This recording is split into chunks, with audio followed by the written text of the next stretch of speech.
The status of Muslims in India, particularly under the leadership of Prime Minister Narendra Modi and the Bharatiya Janata Party, BJP, presents a complex and multifaceted narrative that intertwines history, politics, and social dynamics.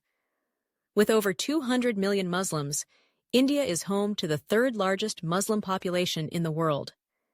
Yet, this vibrant community finds itself at the center of a contentious discourse that shapes both domestic and international perceptions of the nation.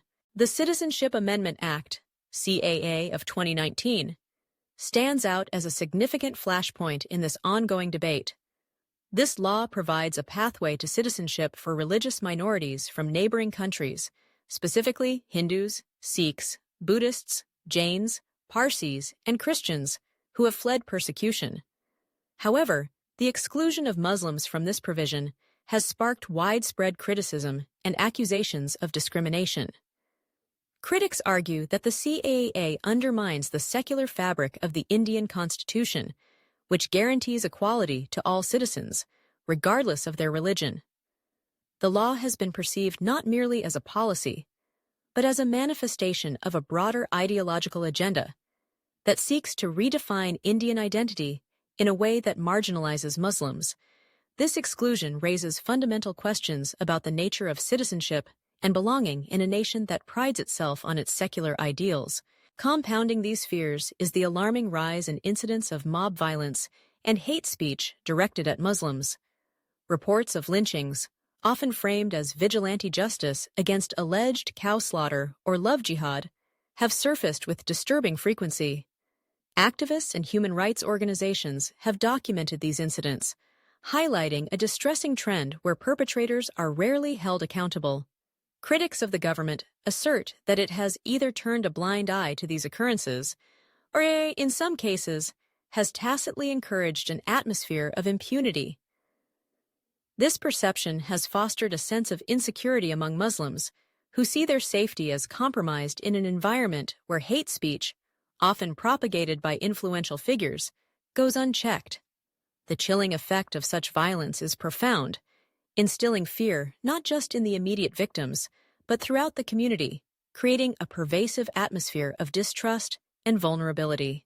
The demolition of properties owned by Muslims, often justified under the pretext of illegal construction, has also raised alarms. Critics argue that these actions are selectively enforced and disproportionately target Muslim communities. The bulldozing of homes and businesses, particularly in the aftermath of communal riots, is viewed as a punitive measure aimed at instilling fear and asserting control. This practice not only displaces families, but also serves as a stark reminder of the precariousness of Muslim existence in certain regions of India. The destruction of homes becomes a symbol of state-sanctioned marginalization, where the very foundation of community and identity is undermined. In addition to physical violence and property destruction, the cultural and religious identity of Muslims in India faces significant challenges.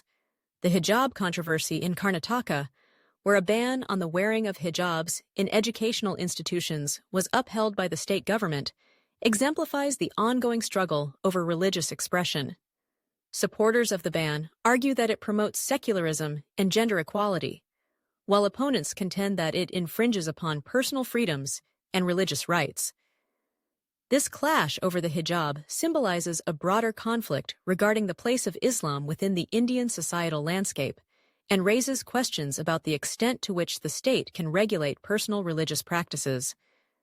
The hijab, a deeply personal symbol for many Muslim women, becomes a battleground for larger ideological conflicts, illustrating the intersection of gender, religion, and state authority. Despite these pressing concerns, supporters of the BJP and the Modi government argue that their policies promote equal opportunity and national security. They point to development schemes and economic initiatives that, they claim, benefit all citizens, including Muslims. Proponents of the government assert that the focus on national security is essential in a region fraught with challenges, suggesting that measures taken are necessary to safeguard the integrity of the nation. This perspective often frames criticism of the government as an attack on national pride, further polarizing the discourse around Muslim identity and rights in India. This dichotomy of perspectives illustrates the complexity of the current situation. For many Muslims, the fear of discrimination and violence looms large, fueled by a political environment that seems increasingly hostile. Simultaneously, there exists a segment of the population that believes the government's actions are justified, viewing them through a lens of national pride and security. This polarization has led to a fracturing of societal cohesion, where conversations about identity, belonging, and citizenship are fraught with tension. The rhetoric surrounding these issues often oversimplifies a deeply nuanced reality, reducing a diverse community to a monolithic narrative that fails to capture the richness of their experiences.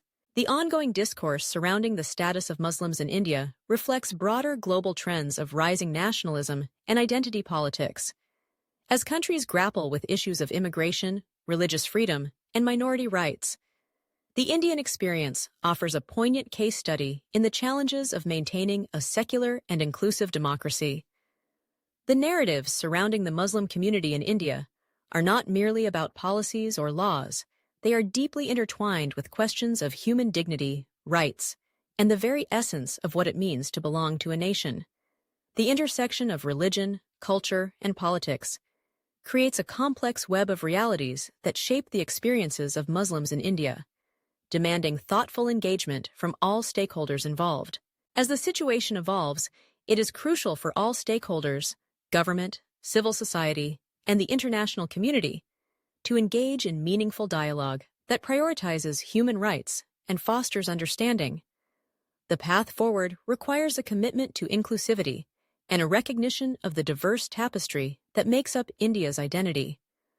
Only through such efforts can the nation hope to heal the divisions that threaten its democratic foundations and ensure that all citizens, regardless of their religious identity, can coexist peacefully and with dignity. International bodies, such as the United Nations, the Organization of Islamic Cooperation, OIC, and various human rights groups must take a proactive stance in addressing the plight of Muslims in India. Their intervention is crucial in holding the Indian government accountable for its actions and policies that disproportionately affect this minority community. The call to action extends to nations like Turkey, Saudi Arabia, Iran, and Indonesia, urging them to raise concerns about the treatment of Muslims in India on global platforms. These nations, with their historical ties and shared religious affiliations, can play a pivotal role in advocating for the rights of Muslims, amplifying their voices in international forums, and pressuring the Indian government to uphold its constitutional commitments to equality and justice. The challenges facing Muslims in India are emblematic of broader struggles for minority rights, in a world increasingly defined by identity politics and nationalism.